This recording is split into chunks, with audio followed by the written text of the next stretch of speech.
Hola, buenas tardes a todos, a todas y a todes. Me presento, soy Marta Leticia Mercado Ramírez, profesora investigadora de esta Escuela Judicial Electoral del Tribunal Electoral Federal, y quiero darles la bienvenida, pero sobre todo a quienes van a estar con nosotros el día de hoy, desde luego a la consejera Celia Maya, muy bienvenida a estas instalaciones y a este tribunal, al doctor Carbonell, así como al magistrado Galván, y desde luego al autor, ¿no?, a quien me parece que le merece un aplauso en lo particular.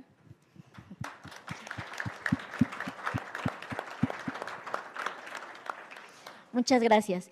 Y les pedí el aplauso para el autor porque es quien nos ha convocado, pero sobre todo quien ha generado y ha hecho que pase algo, ¿no? Yo siempre he dicho que estas estadías, ¿no?, estas permanencias y sobre todo el paso por un ámbito administrativo o jurisdiccional son para hacer que pase algo. Y digamos que el autor, no solo por el hecho de ser mi jefe, que le tengo un gran cariño y un gran agradecimiento por habernos conocido desde antes, ¿no?, y siempre tener una relación muy estrecha y de mucho respeto, me parece que Octavio hace que pase algo con un libro muy interesante, pero sobre todo con un libro que tiene que ser base de cualquier persona que esté estudiando el derecho, base de los estudiosos del derecho, y en ese sentido, pues sí comentarles que a mí solo me invitaron a moderar, no a decir mayor palabra ni mayor argumento, y les propondría la dinámica siguiente. Trataremos por empezar con la consejera Celia Maya por un tiempo de 10 minutos, consejera, si es tan amable, para presentar el libro. Continuaríamos con el doctor Carbonell, igual por un tiempo de 10 minutos, y finalizaríamos con el doctor Flavio Galván Rivera por un tiempo de 10 minutos. Si gusta empezar, consejera. Muchas gracias. Pues muchas gracias. Acudir esta tarde a la presentación del libro Manual de Teoría General del Proceso del doctor Luis Octavio Vado Grajales, publicado con el sello de la prestigiada casa editorial que preside el doctor Miguel Carbonell, me ha orillado a una necesaria visión retrospectiva de mi propia formación. Fue gratificante traer a colación mis estudios formativos de la carrera de la abogacía, precisamente los cursos de Teoría General del Proceso y su aneja Derecho Procesal Civil, que a decir de nuestros insignes catedráticos en la Facultad de Derecho de la Universidad Autónoma de Querétaro, eran parte de la triada cognitiva junto con la teoría del derecho y teoría general de las obligaciones indispensable para el saber del jurista. La bibliografía procesalista en nuestro país acusaba hasta hace apenas algunos años un letargo notable, pues pese a su remota publicación en las facultades de Derecho, continuaban empleándose como textos de asignatura luego de muchas ediciones, las obras de José Becerra Bautista, Humberto Briceño Sierra, Carlos Arellano, o más reciente, José Ovalle Favela, Carlos Arellano García y Cipriano Gómez Lara. Esto tiene una explicación. Durante un largo periodo, la cuestión procesal no ha sido objeto de un abordaje profundo y sistemático por el Poder Legislativo. Es cuando se comienza a trabajar en nuevos esquemas procesales para la mejora de la administración de justicia que surge la consecuente necesidad de la doctrina por la necesidad del tratamiento académico, el análisis y la exposición sistemática y pedagógica. Pues todos sabemos, las leyes no enseñan, solo disponen. Este es el contexto en el que ve la luz un nuevo libro del doctor Luis Octavio Vado Grajales, ameritado profesor de Derecho y acucioso lector, titulado Curso Básico de Teoría General del Proceso. Felicito al autor y a la editorial por este esfuerzo literario que viene a sumarse a la producción libresca acerca del proceso civil en nuestro país.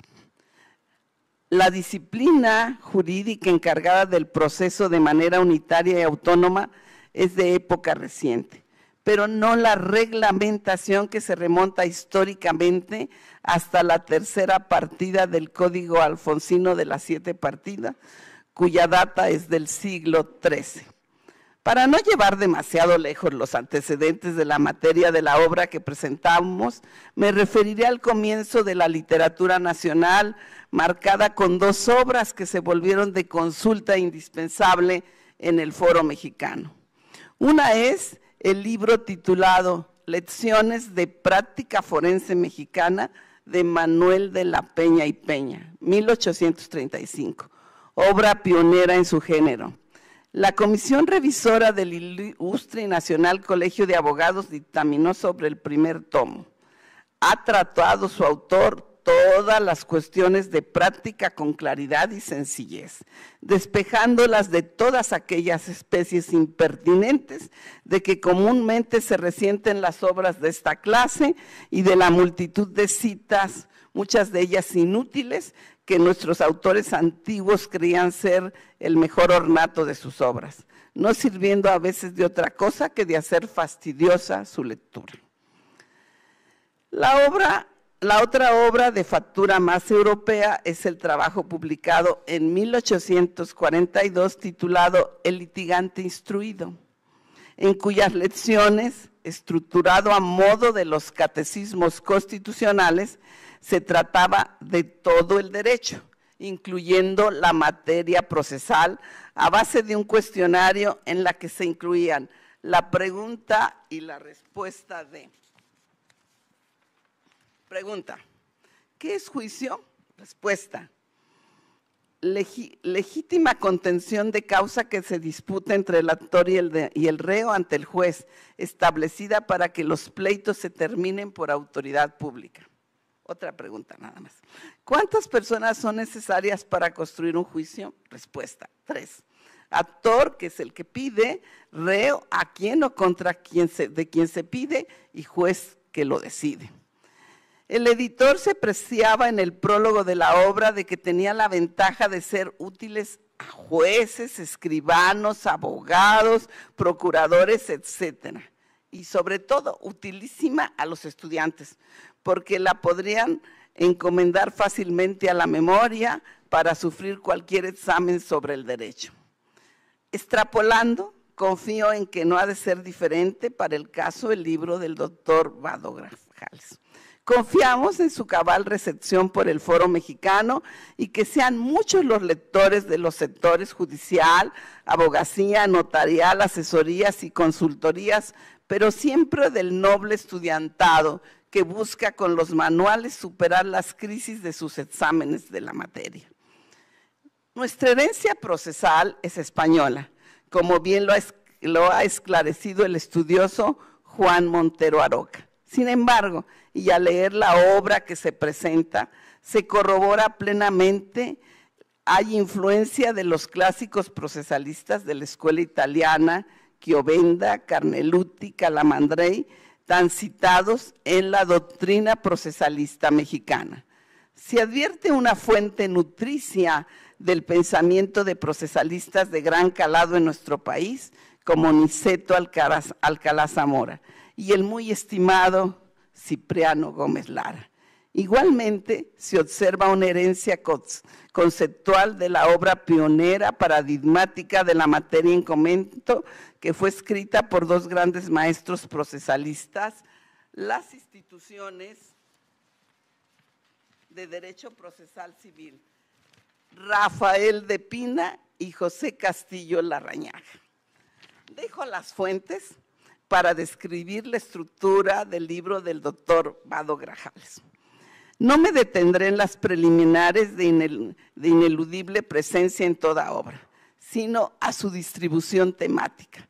El propio autor nos dice que se ha ceñido al esquema clásico del gran procesalista Chiovenda al tratar de la acción, la jurisdicción y el proceso. Consta de 4 capítulos, cuya ordenación atiende la secuencia general de la bibliografía especializada. Al final de cada apartado, el autor ofrece un rubro de criterios jurisprudenciales relevantes de lo expuesto y sugiere ejercicios atinentes, entre ellos un cuestionario de preguntas abiertas para que el lector haga una autoevaluación. En el primer capítulo, como lo enseñan los procesalistas clásicos, se expone la parte general del derecho procesal. fijando su ámbito de estudio y analizando conceptos esenciales como controversia, litigio, medios alternativos de solución de litigios, la triple clasificación de proceso, denominado aquí heterocomposición, autocomposición y autodefensa. El segundo capítulo versa sobre la acción. Por sí solo este tema ha ocupado extensas obras de los procesalistas. Aquí se explora su concepto indispensable, la acción como acceso a la jurisdicción, la excepción y la defensa. La jurisdicción es el tema central del tercer capítulo. Comienza su desglose por el concepto, su división, la estructura de un órgano jurisdiccional, el estudio del Poder Judicial y de sus principales órganos.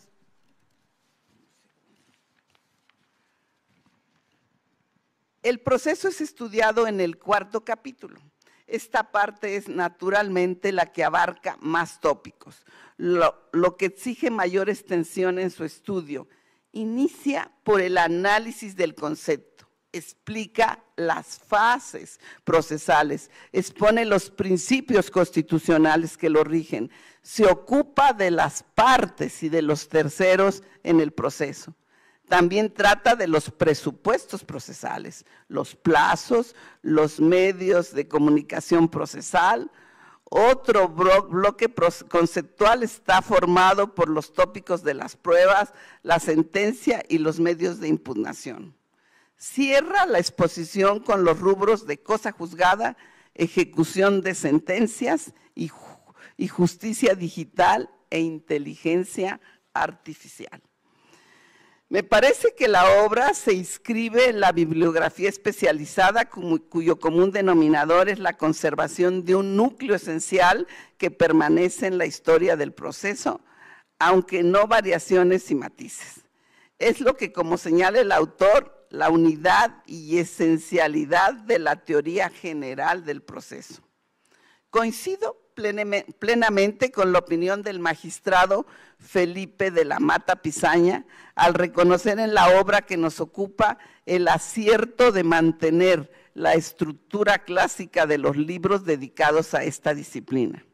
El doctor Vado Grajales continúa y simplifica el esquema del jurista mexicano Peña y Peña, ya referido, pues desprovisto de distracciones historicistas o filosóficas de opiniones y versiones, reduciendo al mínimo indispensable las notas bibliográficas, se centra en la naturaleza de una obra destinada a servir de manual para los estudiantes y también para los profesionistas que requieren de un reforzamiento de sus saberes para no desactualizarse.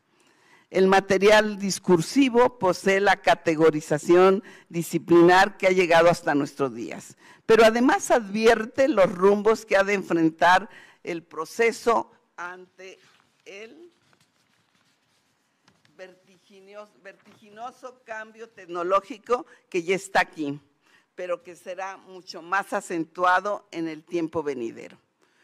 Como es canon editorial, se incluye al final una bibliografía que reúne tanto obras clásicas como novedades, sobre todo del ámbito nacional, que serán útiles como lecturas complementarias para aquellos que deseen involucrarse más en algún tópico del libro que presentamos.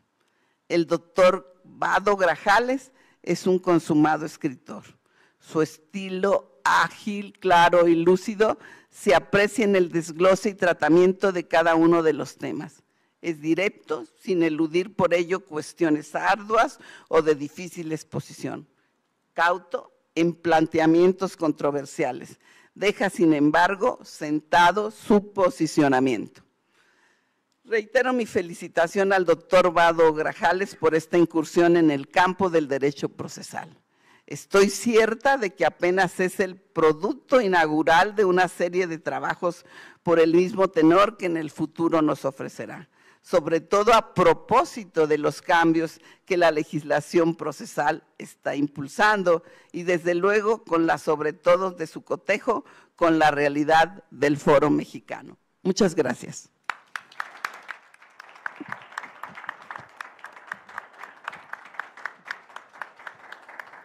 Muchas gracias, consejera. Esta parte donde usted me quedó mucho y me gustó mucho es un escritor consumado. Sin duda, quienes hemos leído o leemos constantemente al maestro Octavio Vado en todos los artículos que tiene semanalmente, me queda claro que el seguimiento a él nos permite adentrarnos un poco más en la temática que va emitiendo el día a día, y también esta parte por cuanto a, y vaya que es importante el día de hoy, un autor confiable, ya lo decía usted, consejera.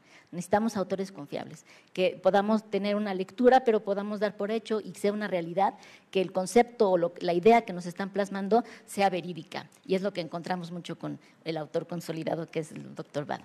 Muchas gracias, consejera. Y continuaremos con usted, doctor Carbonell, si es tan amable. Con mucho gusto. Muy buenas tardes a todas y a todos. Es un gusto, es un privilegio estar aquí en esta aula magna de la Escuela Judicial Electoral nuevamente, y sobre todo hacerlo con tan distinguidos intervinientes. Muchas gracias a la moderadora, pues al distinguido maestro Flavio Galván, de tantas generaciones, la consejera Celia Maya, que pues saben ustedes que tiene una gran responsabilidad ahora en el Poder Judicial Federal, y por supuesto a nuestro autor, a nuestro festejado del día de hoy. Miren, yo simplemente quiero poner de relieve que esta obra se inserta en una línea editorial que estamos trabajando en el Centro Carbonell, donde precisamente necesitamos lo que con mucho tino la consejera Celia Maya decía: generar nuevos materiales para la enseñanza del derecho. Y efectivamente veníamos de una doctrina procesal, coincido en el diagnóstico, que ya se había quedado, no digo que obsoleta, porque obviamente había muchas categorías generales que fueron útiles en su momento y que lo siguen siendo. Tan es así que ahí están las citas a las que se aludía de esa doctrina italiana, y obviamente las raíces decimonónicas del derecho procesal mexicano, pero también es cierto que esos autores, como alguna vez lo señaló el constitucionalista Peter Heberle, pues respondían a una condición histórica, a un momento histórico. Y ese momento histórico, pues no es el momento histórico que ahora requieren quienes están estudiando la carrera en este 2024 o las próximas generaciones. Y en ese sentido, el libro de Luis Octavio se inserta en esta lógica que desde el centro hemos querido impulsar, de meterle una buena sacudida a la doctrina jurídica mexicana, porque hacía falta en muchos temas. Yo creo que, digamos, quienes somos de cierta generación, pues obviamente apreciamos mucho formarnos con un derecho constitucional mexicano de Felipe Tena Ramírez, o con un juicio de amparo de don Ignacio Burgoa, etcétera. Pero bueno, pues el amparo en el que pensó Burgoa, acuérdense que la primera edición del libro es del 43, Felipe Tena Ramírez la primera edición del 44, pues ya no es ni el derecho constitucional ni el juicio de amparo del siglo XXI. Entonces hacía falta dar este nuevo paso. Y luego había otra intención que la consejera Celia Maya identificó también con gran claridad, y yo quiero retomar, y es el hecho de que hoy en día también necesitamos manuales para la enseñanza y el aprendizaje del derecho que sean claros, que sean directos, que estén bien escritos, que no usen un lenguaje excesivamente rebuscado, porque, y a lo mejor no es algo que a todos nos complazca, pero hay que darnos cuenta de la realidad de las jóvenes generaciones.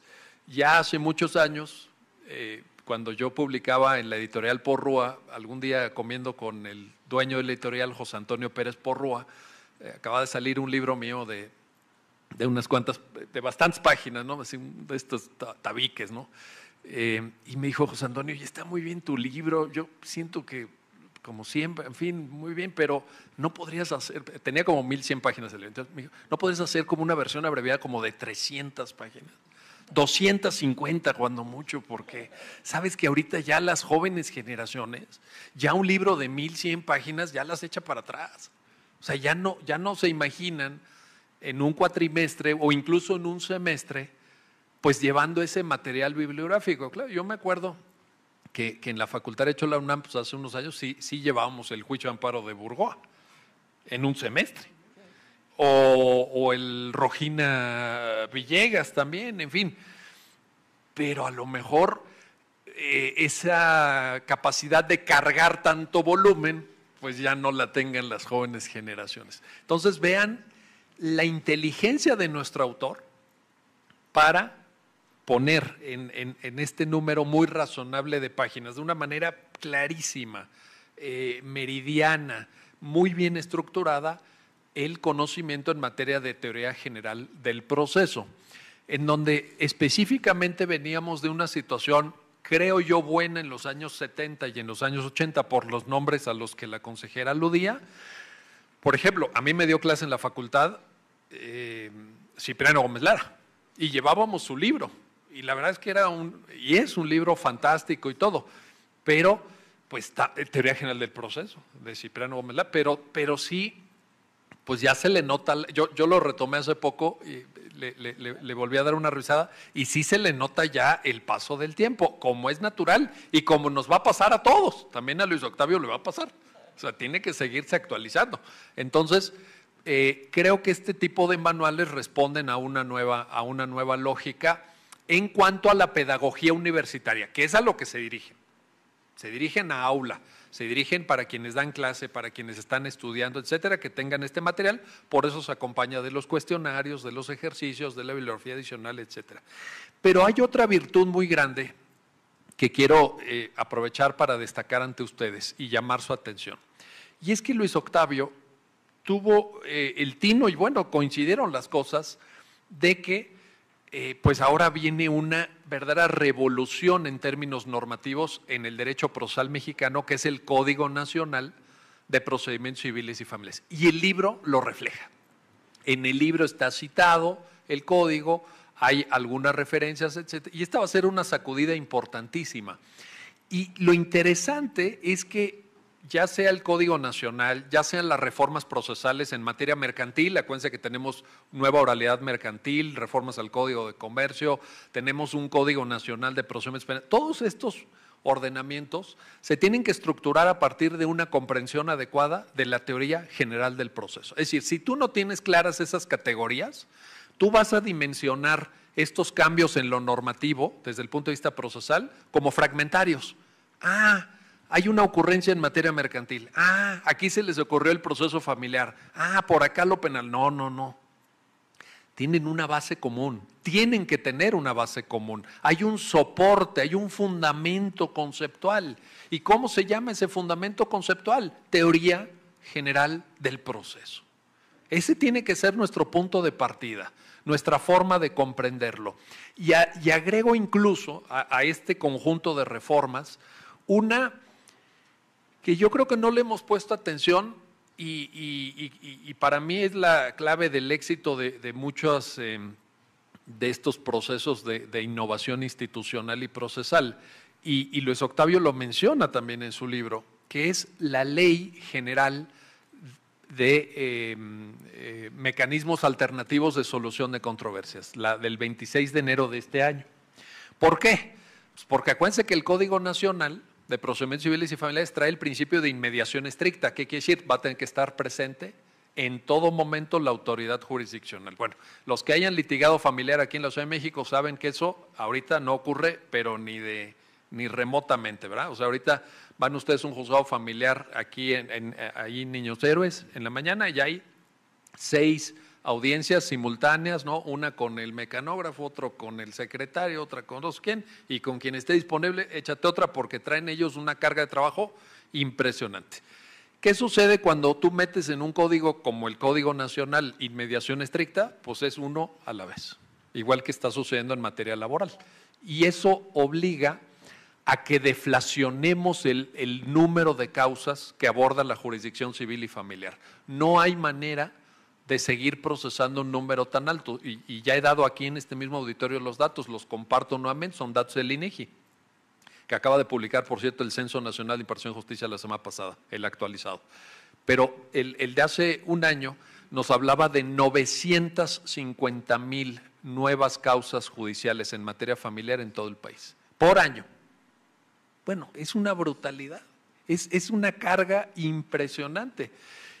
el doctor Vado afortunadamente vislumbra en los medios alternativos pues una vía para, digamos, modular esta carga, moderar esta carga y también ver que el proceso judicial es una posible solución al conflicto.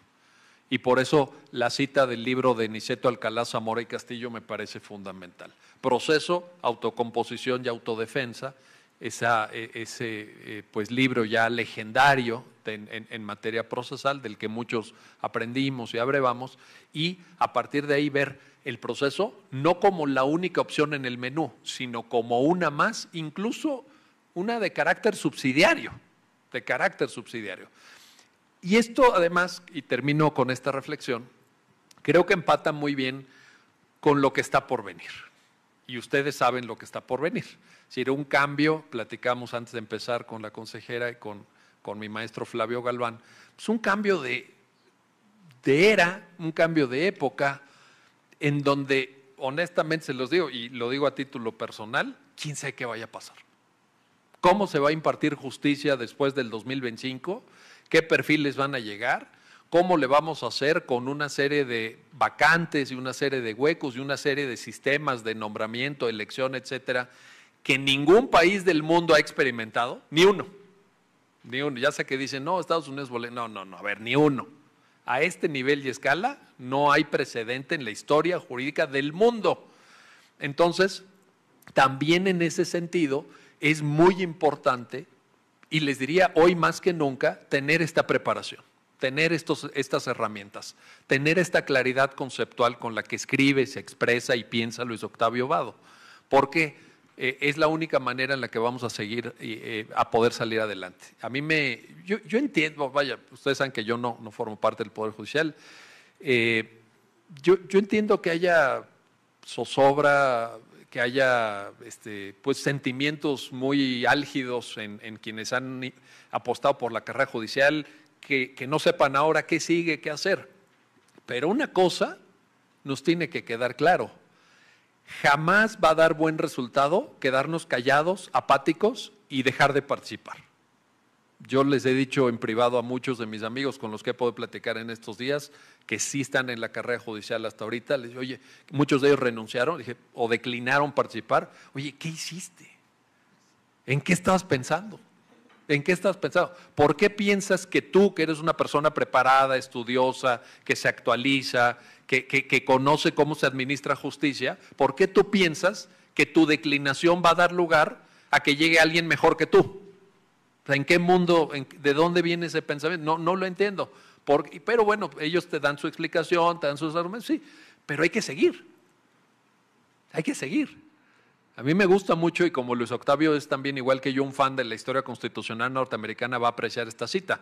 Cuando estaban terminando de redactar la Constitución de Filadelfia de 1787, iba saliendo Benjamin Franklin, ya en la última sesión, y lo detiene una señora, ya Benjamin Franklin de más de 80 años, y le dice: oiga, doctor, ¿qué están haciendo allá adentro? ¿Qué hicieron? Bueno, están haciendo una constitución, pero ¿qué hicieron? Y dice Benjamin Franklin, al final, ¿qué fue? ¿Monarquía o república? Y dice, a republic if you can keep it. Fíjense en esta frase, una república, si es que pueden mantenerla, si es que sabrán conservarla. Ahora con Trump, bueno, ahí está. Entonces, ¿qué quiero decirles con esto? Que hay que seguir, que esto sigue, que esto continúa, que el país no se cayó con la reforma judicial, ni se va a caer con la reforma judicial, que vamos a tener que jugar y estudiar con nuevas condiciones, pero que necesitamos a los mejores ahí. Entonces la pregunta a la que nos convoca Luis Octavio es: ¿cómo formar a estas nuevas generaciones? Quien venga, porque las demandas seguirán llegando, porque la gente, pienso en la jurisdicción familiar, la gente se seguirá divorciando, la gente seguirá reclamando judicialmente que no les pagan sus pensiones de alimentos, las parejas divorciadas se seguirán peleando la guardia y custodia de los descendientes. Y entonces la pregunta es, ¿y nosotros qué hacemos? ¿Nosotros cómo aportamos al país para que en este tránsito de disputas y problemas que atraviesa México le vaya lo mejor posible? Porque de eso no tenemos que tener ninguna duda. Todos estamos en el mismo barco. todos. Unos piensan de una manera, otros piensan de otra manera. Y también, ya que estamos en una instalación del Poder Judicial, aprovecho para esto. Yo creo que ya no es momento, con todo respeto se los digo, de veras, y saben que tienen en mí a un aliado, y no lo digo por ustedes aquí en la escuela, sino allá afuera. Ya dejen de estarse reclamando entre ustedes, de veras da mucha pena. Es que esos traidores fueron a sentarse con no sé qué diputado y son los traidores. Fueron a una reunión, nosotros hemos ido a 50,000 reuniones todos los días. Si nos dijeran traidores por sentarnos con no sé quién o con no sé cuántos, o con quien no nos cae bien, o piensa alguien que piensa diferente a mí, imagínense, no me sentaría yo con nadie, ¿no? Estaría yo ahí con mis mascotas, nada más que eso sí, siempre piensan como yo. O sea, imagínense. O esto que es que un ministro dijo y entonces fueron y le pusieron letreros allá afuera. Ese es el nivel de debate que este país merece. O sea, se vale discrepar, hemos discrepado siempre. Hay votos particulares. Hay sentencias que uno las lee históricamente y dice, ¿a qué hora se le ocurrió esta tontería? Y de gente muy ilustrada. Ahí te va otra que te va a gustar, ya te la sabes, Luis Octavio, pero una sentencia de Oliver Wendell Holmes sobre un caso de esterilización forzada en Estados Unidos de una mujer que tenía pues una discapacidad intelectual. ¿Te acuerdas de ese caso? Y entonces la esterilizan forzadamente para que no pueda tener ella descendencia, que era ella a su vez hija de otra mujer que también estaba en la misma situación de discapacidad. Llega el caso a la Suprema Corte y Oliver Wendell Holmes, el gran justice de la Corte, dice, está bien que la hayan esterilizado. ¿Y saben cuál es el argumento que da? 3 generaciones de idiotas son demasiados idiotas. Ahí está. Eso quedó escrito en una sentencia de la Suprema Corte de los Estados Unidos. Claro, dice uno, bueno, ¿y qué hacemos? ¿Quemamos a Oliver Wendell Holmes? Pues no, aprendemos lo que tengamos que aprender y seguimos para adelante. Esa es la inteligencia que hoy México requiere. Y si esa inteligencia puede estar acompañada por libros como el que hoy presentamos, por autores tan insignes, tan clarividentes como Luis Octavio Vado, pues quiere decir que la esperanza está ahí para quien quiera verla y para quien quiera asomarse a esa esperanza. Quienes nos dedicamos, y aquí creo que somos varios, a la docencia jurídica, no podemos tener el lujo del pesimismo. Eso es algo que no está a nuestro alcance. Decía Fernando Sabater, el que da clases tiene que ser optimista por naturaleza, porque su tarea reside precisamente en el mejoramiento de la inteligencia humana. Si nosotros no fuéramos optimistas, pues ¿qué podríamos estar haciendo en un salón de clase o en un aula magna tan insigne como esta? Así que enhorabuena, Luis Octavio. Gracias por confiar en la editorial del Centro Carbonell, en esta línea de cursos básicos, y ojalá efectivamente, como muy bien decía la consejera, que esta obra encuentre muchos lectores, que encuentre mucha difusión, porque creo que vale la pena, y el doctor Vado nos marca la línea de cómo ahora hay que hacer doctrina jurídica y cuál es la evolución que habrá de marcar el futuro de la enseñanza del derecho en México. Este es el ejemplo a seguir y por ello no creo que haya más que congratularnos y reiterar la felicitación al autor. Muchas gracias por su atención.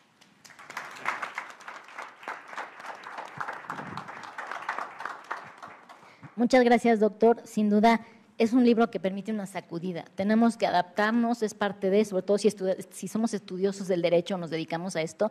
Todos sabemos que el derecho no es estático, que es dinámico. Y creo que vamos a entrar a una etapa donde será más dinámica cada vez y tendremos que tener, yo me quedo mucho con lo que decía usted, doctor, que escapa un poquito del libro, esta parte de que no seamos pesimistas. O sea, sobre todo si nos estamos dando el lujo de compartir y enseñar, que me parece que es una de las funciones más nobles que puede existir en el ser humano, compartir y aprender, reaprender muchas cosas. Me parece que es momento donde dejemos de lado ciertos temas y empecemos a ver lo que sigue, cómo sigue y qué es lo que vamos a hacer. Me parece que este libro entra en un momento también muy oportuno, mi querido maestro Octavio, por cuanto a la sacudida que ha referido el doctor Carbonell, pero también reaprender. La verdad es que, sobre todo cuando vemos generaciones nuevas, pensamos que están estudiando cierta temática y cuando nos damos cuenta no saben nada de teoría general del proceso, no saben obligaciones, no pasaron la materia de derechos. Entonces, si partimos de esos esquemas que son naturales, que son necesarios, objetivos en el estudio del derecho, me parece que estamos hablando de generaciones que no están, más bien que ni siquiera se dan cuenta que están pidiendo una ayuda, gracias doctor, una ayuda de manera inmediata. Necesitamos fortalecer, y me queda claro también que el maestro Vado es un consciente de estas nuevas generaciones, donde la posibilidad de reaprender el derecho es latente y sobre todo es necesaria y no puede esperar, es inmediata. Muchas gracias, doctor Carbonell. Y estaríamos hablando ahora con el doctor Galván y finalmente escucharíamos al autor, que me parece que también será muy ilustrativo escuchar qué pasó por la mente del maestro Octavio para llevar a cabo un libro o un ejemplar, me parece, e insisto, base para quienes estudiemos el derecho. Muchas gracias. Por favor, doctor. Gracias, querida Marta. Enhorabuena, Luis Octavio. Gracias por este impulso editorial, doctor Miguel Carbonell, un trabajo extraordinario para la República y para el mundo jurídico, no solamente para México. Gracias por sus palabras, señora consejera, muy interesante, las citas, los comentarios, muy importantes. Cuando el doctor Carbonell usó la palabra manual, me pareció sumamente interesante y me transportó además en el tiempo. Mañana vamos a conmemorar 50 años de haberse fundado la División Universidad Abierta en la Facultad de Derecho de la Universidad Nacional Autónoma de México. Nació sin mucho ánimo de las autoridades, y aquí está uno de nuestros jefes de la división, don Marco Antonio Pérez de los Reyes, extraordinario amigo, un gran académico. Y ahí empezamos a trabajar con manuales, bajo un concepto totalmente distinto a lo que tradicionalmente habíamos hecho. Porque bien decías de aquellos tabiques, ¿verdad?, de don Ignacio Burgoa, de Tena Ramírez, de Regina Villegas, el más reciente, Gutiérrez y González, en fin. Pero eran libros en donde podíamos leer a los autores citados y obviamente el pensamiento del autor que escribía. Y nos enseñaron a memorizar, nos enseñaron a repetir como periquitos lo que había dicho el autor fulano, o lo que yo fui profesor de Derecho Civil, lo que desde el derecho romano se definía como obligación, y tantos otros temas similares que por siglos hemos repetido. Y en esa universidad abierta, lo que empezamos a hacer fueron manuales, instrumentos, no para la enseñanza, no para el aprendizaje, sino para el fenómeno enseñanza-aprendizaje, si tomando en cuenta que es un binomio indisoluble. No hay quien enseña y no hay quien aprende, sino que el fenómeno es de retroalimentación. El profesor se supone que es el que sabe más y el que va a impartir los conocimientos, y el alumno es el que quiere adquirir esos conocimientos. Pero si lo que hacemos, y esto lo viví con uno de los profesores a quien le rindieron un homenaje al que yo no fui porque pensé que no era motivo de homenaje, que llegaba con sus tarjetas manuscritas, cogía el gis al pizarrón y transcribía lo que llevaba escrito en sus tarjetas. Y luego leía lo que escribió en el pizarrón. Digo, ¿eso es clase? Pues tal vez sí, para él y para aquellos que así se formaron. En la Universidad Abierta nos enseñaron a hacer pensar a los alumnos. Por encargo del jefe de la división, ahí fui de facto coordinador académico. De jure era otra persona que nunca llegaba o nunca llegó a cumplir la función, Y yo acepté, por supuesto, era joven, tenía tiempo, podía hacerlo, las necesidades eran menores y acepté ese cargo. Y el profesor Carlos Arellano García, en una reunión académica de evaluación del desempeño de alumnos y maestros, me dijo: Flavio, ¿cómo quiere que los alumnos aprendan? ¿Qué es lo que estamos haciendo? El profesor estudia, el profesor investiga, el profesor cuestiona y el profesor llega al salón de clase a exponer todo lo que dijo, todo lo que aprendió. ¿Cómo quieren que los alumnos aprendan si ellos no reflexionan, ellos no cuestionan, ellos no investigan? Son entes estáticos que solo reciben, anotan, y aquí voy a recordar también a don Cipriano Gómez Lara. Don Cipriano Gómez Lara decía: los estudiantes que no estudian, sino memorizan, vienen el día del examen, perdón la expresión, pero así lo decía él, vienen a hacer un vómito intelectual. Todo lo que aprendieron la noche anterior al examen, vienen y lo vomitan por conducto de la pluma en la hoja. Y cuando salen del salón de examen, les preguntan: ¿qué te preguntaron? No saben ni siquiera lo que les preguntaron. Y pudieron haber obtenido 10. Y pudieron haber obtenido medalla Gabino Barreda. Y nunca aprendieron derecho. Y hay muchos ejemplos, incluso en los altos niveles de la judicatura y de muchas otras partes. Uno de los méritos del libro de Luis Octavio es que está hecho para el procedimiento enseñanza-aprendizaje. Si no solo nos da los conceptos, como él le denomina, fundamentales o básicos, los elementos, los conocimientos elementales, sino que trae un apartado sumamente importante: las tareas de fortalecimiento del aprendizaje o de la enseñanza-aprendizaje, que nos lleva, si revisamos con cuidado este libro, a la investigación, a la reflexión, al cuestionamiento, a la investigación bibliográfica, hemerográfica, legislativa y jurisprudencial. Y luego ejemplifico. Pero además a la investigación de campo. Si no solo qué es lo que dijo X o Z autor, o qué es lo que establece tal o cual ley, o la Constitución federal o local, sino ve y pregúntale al magistrado, pregúntale al profesor, pregúntale, ¿sí? Hagan investigación de campo, ¿sí? Teoría y práctica. La teoría únicamente es inútil, de nada sirve. La sola práctica es insuficiente, no sirve. Yo nunca acepté ser profesor de tiempo completo en la Facultad de Derecho, porque mi idea ha sido siempre la formación teórico-práctica. Tenemos que ser como los estudiantes de medicina. Debemos estar en los hospitales, debemos estar en los tribunales, debemos estar en las secretarías de Estado, debemos estar en los órganos del Poder Legislativo. Tenemos que aprender práctica también. La sola práctica es insuficiente. Práctica sin conocimiento científico no sirve de nada. O sí, tal vez, para cometer muchas injusticias, por ignorancia. Y hay muchos ignorantes que están en muchas partes.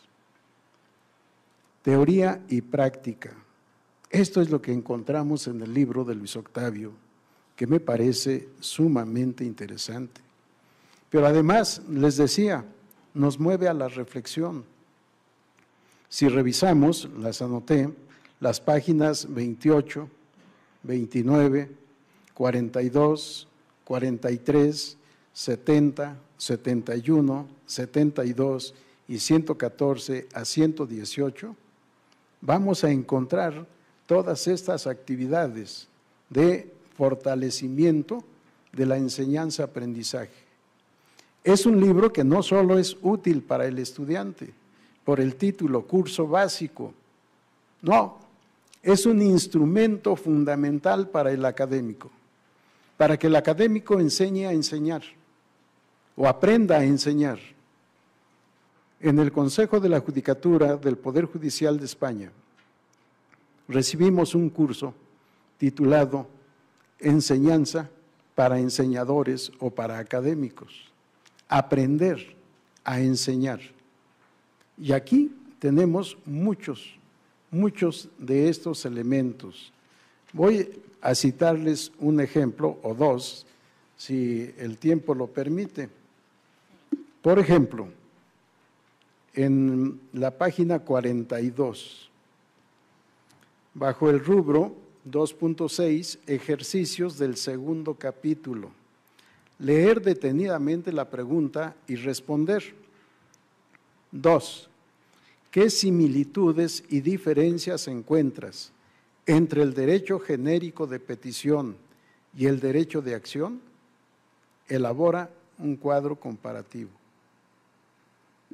Sí, porque es fácil repetir la acción como el derecho humano de ocurrir ante los tribunales a manifestar una pretensión para que el tribunal pueda, en su caso, condenar al demandado o declarar que el pretensor, que el actor, tiene razón, depende del tipo de acción. Pero que la acción no es una especie del derecho constitucional o fundamental de petición. ¿Sí? ¿Cuáles son las diferencias y semejanzas? Tema sumamente interesante. En la página 71, en los siguientes párrafos de distintas leyes, identifica los tipos de competencia que se ocupan y transcribe el artículo 10 de la Ley Orgánica del Poder Judicial de la Federación. Tenemos que pensar para poder contestar lo que nos está preguntando. Y en la página 114, en el punto cuarto, apartado 4.22, rubro ejercicios de la cuarta unidad. Leer detenidamente la pregunta y responder. 4. Si un juez omite pronunciarse sobre uno de los puntos del litigio, ¿qué principio constitucional está violentando? ¿Sí? Y así, esto solo en vía de ejemplo. Pero el otro tema al que ya hacía alusión también el doctor Carbonell, medios alternativos de solución de controversias. ¿Qué tienen que hacer los métodos o medios alternativos de solución de controversias en un libro de teoría general del proceso, cuando es totalmente opuesto al proceso? Y sin embargo nos los explica con toda sencillez. Hay un conflicto. Este conflicto tiene que ser resuelto. ¿Cómo se resuelve? Por la autotutela, por la autocomposición o la heterocomposición. Pero tenemos, aparte de la heterocomposición procesal, métodos alternativos de solución de controversias. ¿Cuáles son sus ventajas y desventajas frente al proceso? Y nos presenta un cuadro comparativo. Y cada uno obtendrá sus conclusiones. En fin, sumamente interesante el libro. Enhorabuena, querido Luis Octavio, un trabajo extraordinario para profesores y alumnos. Y por supuesto, el que quiera saber más, pues que investigue en todo lo que ha sugerido en la bibliografía que al final viene. Gracias y felicitaciones.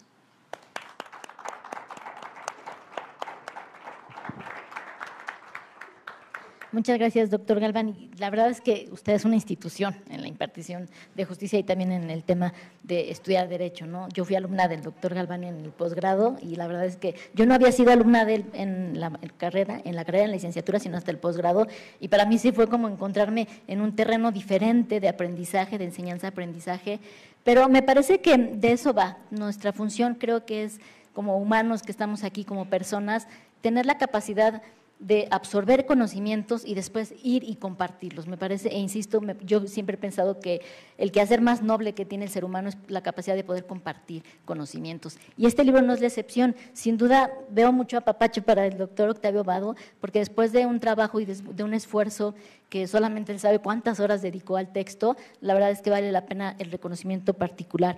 Hacía un énfasis, tanto el doctor Carbonell como usted, magistrado, en esta parte de los medios alternativos de solución de controversias, que estamos como muy alejados, ¿no? Apenas hay una ley general y nos viene ahora la posibilidad de una reforma. Bueno, ya está la reforma como tal y la impartición de justicia, desde luego que tendrá un efecto, y esta ley también de los medios alternativos de solución de controversias, vamos viendo cómo podemos seguir sumando, cómo podemos construir y sobre todo cómo podemos, como operadores jurídicos, que avance esta ley y que sea una realidad.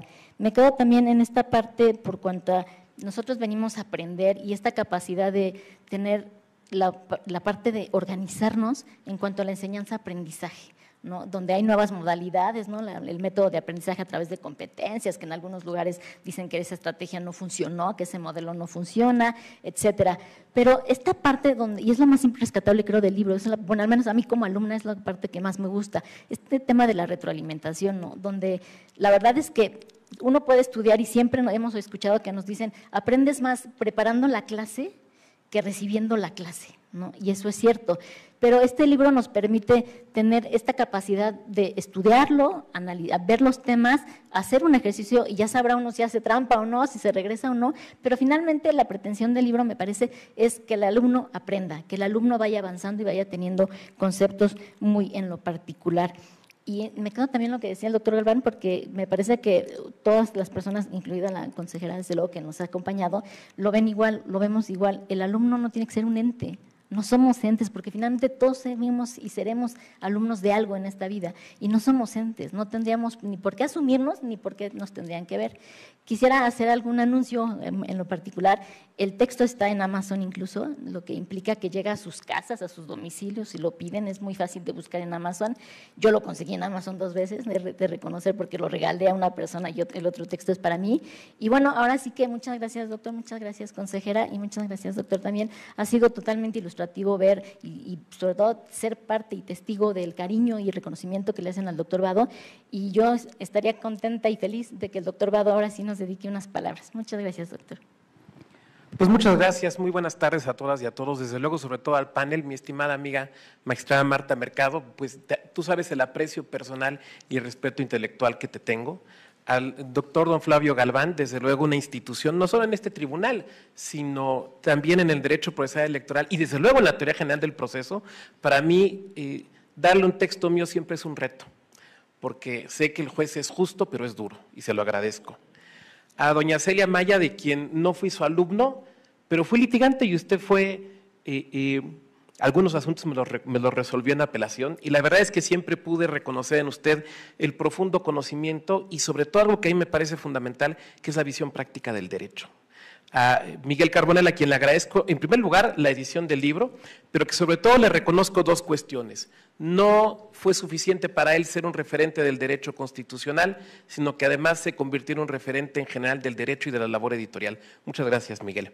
Y sobre todo a quienes nos acompañan hoy en esta presentación. Trataré de ser breve refiriéndome a los puntos específicos y concretos que fui tomando.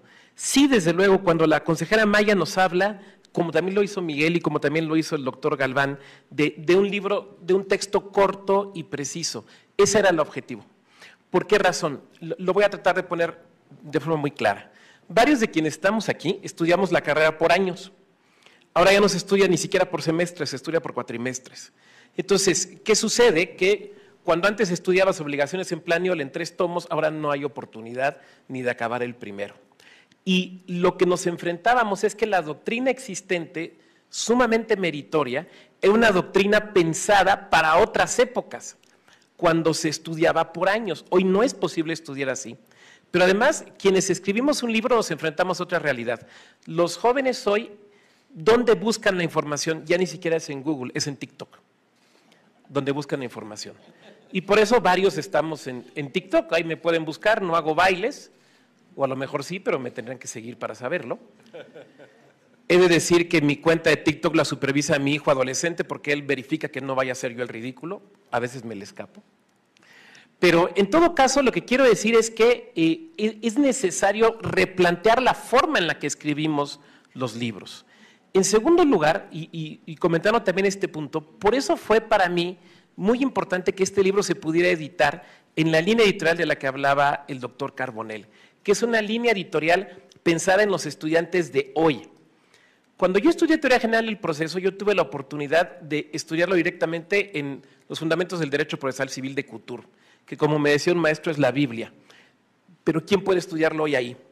¿Qué nos dice Couture de la justicia digital? ¿Qué nos dice Couture de la FIREL? ¿Qué nos dice Couture de la mediación utilizando medios electrónicos? Pues no nos dice nada, porque los autores somos presas de nuestra época y de nuestro momento. Como cuando alguien que en 20 o 30 años o en 40 vaya a conseguir mi libro de usado en la calle de Donceles, pues va a decir aquí le faltan cosas. Pues sí, somos presas de nuestra época, ¿no?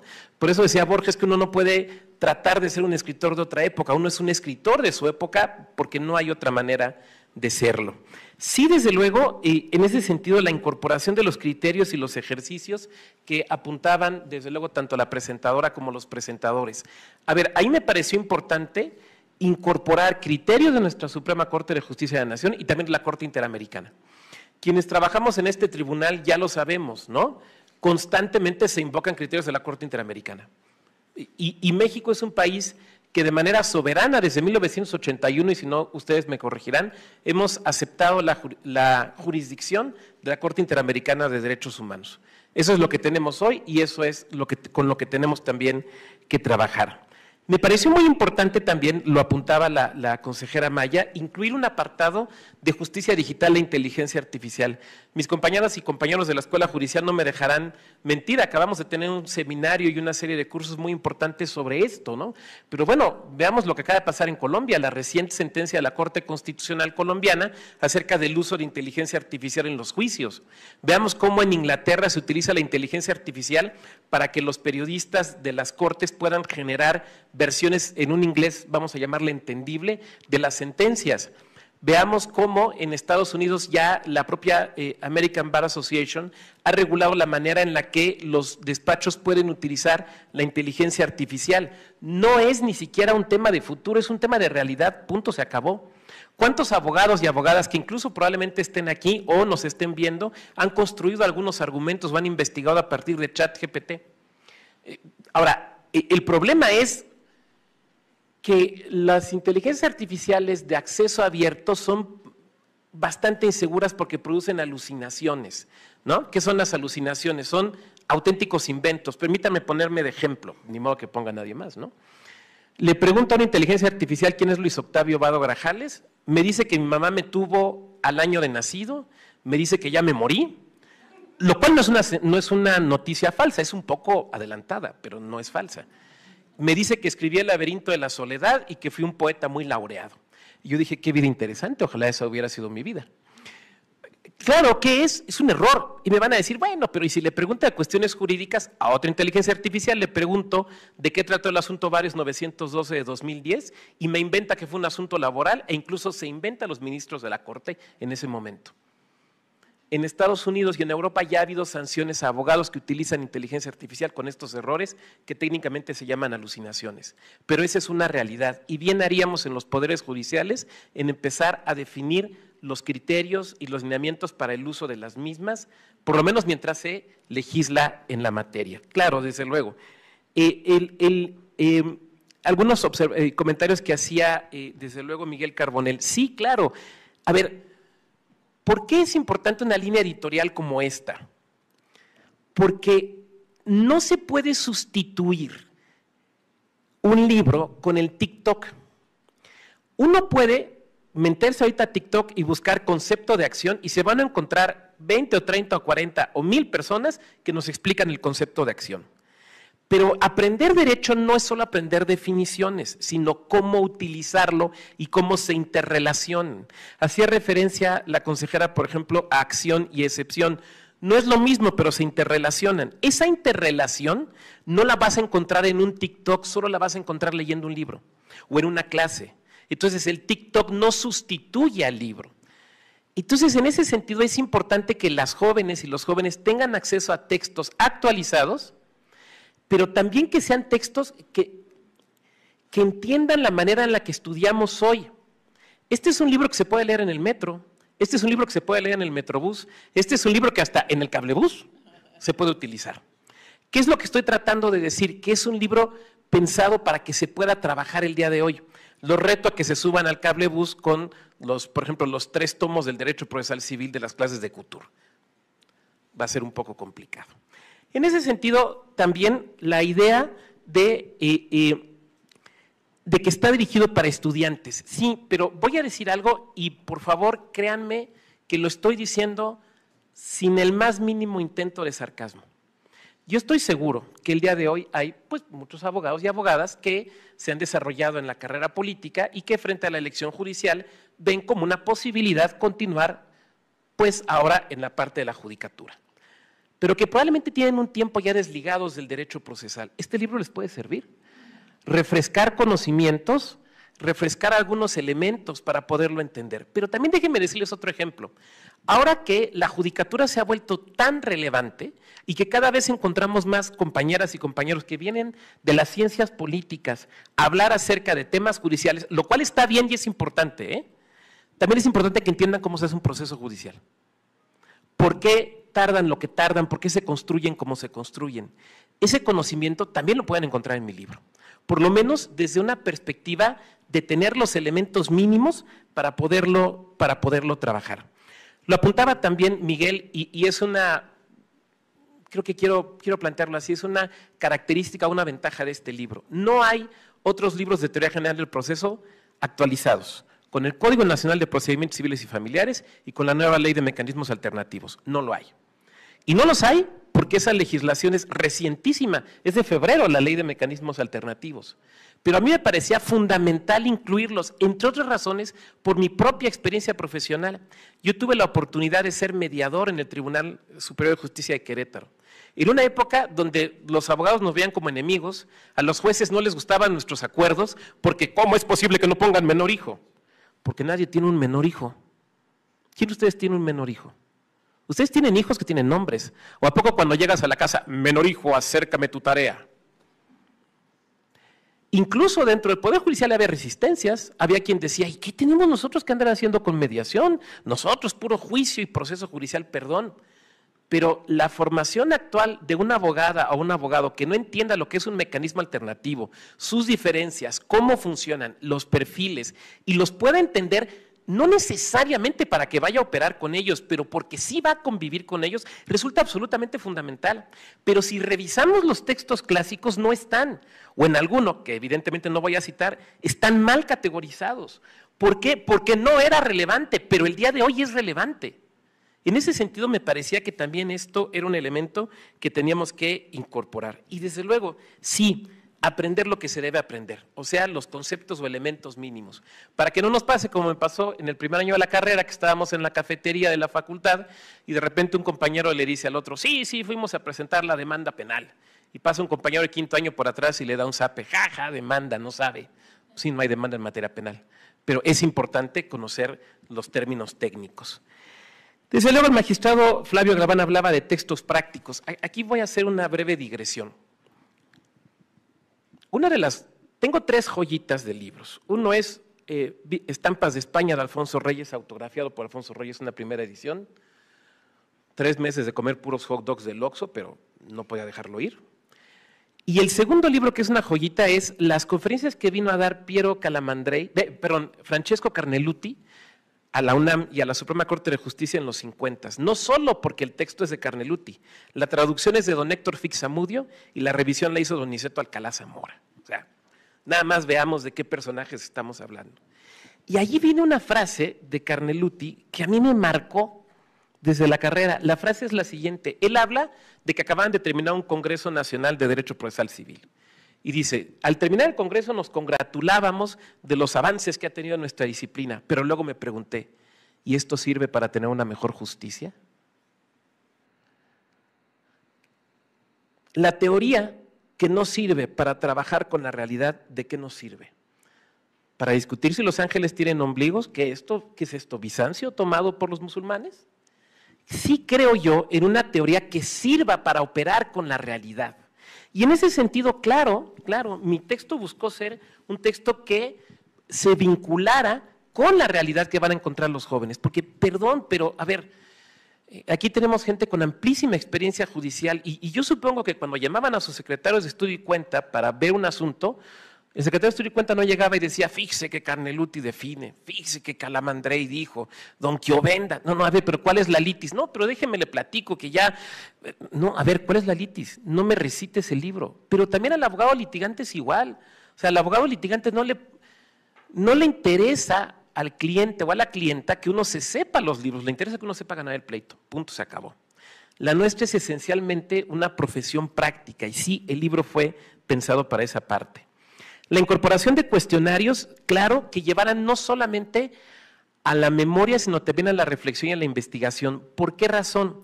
Porque hay una realidad práctica. Muchas veces los docentes que tenemos, incluso nosotros mismos a lo mejor, somos personas que no nos dedicamos exclusivamente a la docencia, sino que también somos jueces o somos abogadas litigantes y que dedicamos un tiempo a la docencia. Y a veces el tener elementos en los libros que nos ayuden a hacer la evaluación nos ayuda mucho. Pero incluso aunque no se utilice desde esa perspectiva, sí les sirve para los jóvenes. Es muy fácil aprender un concepto de memoria, lo complicado es entenderlo y saberlo aplicar en la realidad. Por esa razón, desde luego, sí me pareció prudente incorporar este tipo de ejercicios que trataran de aterrizarlos con la realidad. Y por último, lo que quisiera concluir señalando es que este es un libro que tiene muy claro lo que es. A ver, no es una monografía, tampoco es un tratado. Ya tenemos el Tratado Procesal Civil de Hugo Alsina, que creo que son 4 tomos y ya está ahí y está muy bien y está perfecto. Yo no sé si en estas épocas se sigan escribiendo tratados o no, a lo mejor habría que pensarlo. Es un libro pensado para las y los estudiantes del día de hoy y en los años próximos.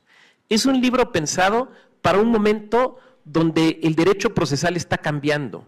Es un libro pensado para un momento donde el derecho en México está cambiando y donde las habilidades y conocimientos que tienen que tener los estudiantes son distintos de aquellos con los que se formaron generaciones anteriores. Por lo tanto, es un libro, insisto, pensado en las estudiantes y en los estudiantes, pero también en los docentes de hoy, que son distintos a los docentes que nosotros tuvimos. No me queda sino agradecer, en primer lugar, al magistrado Felipe de la Mata Pizaña, la amabilísima presentación del libro y desde luego a su editor por la confianza. Muchas gracias.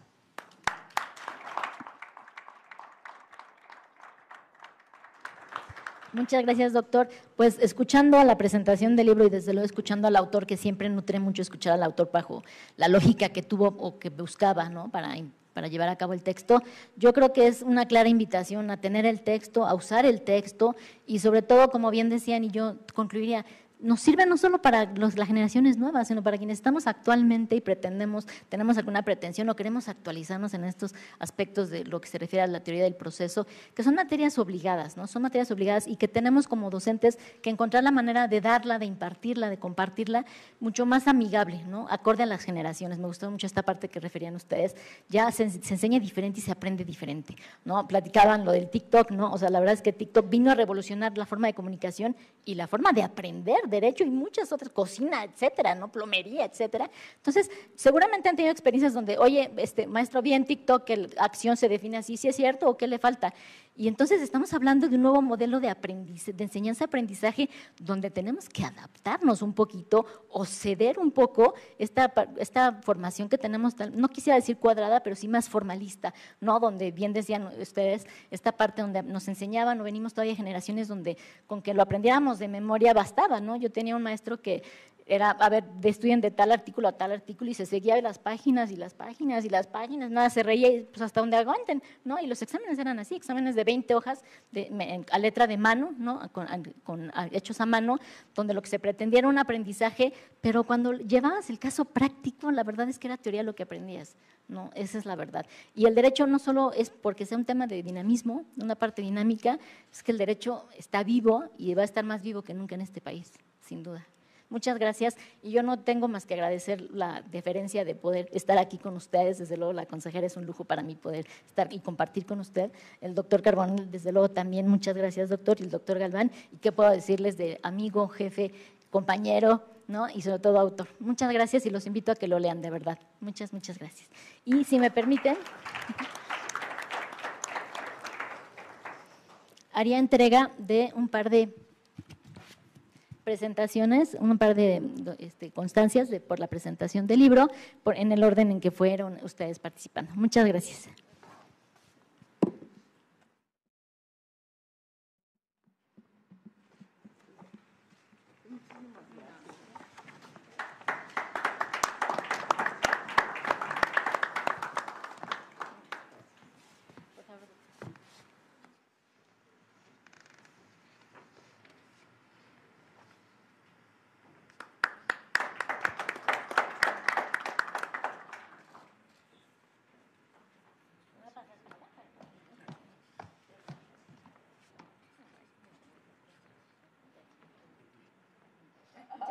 Muchas gracias.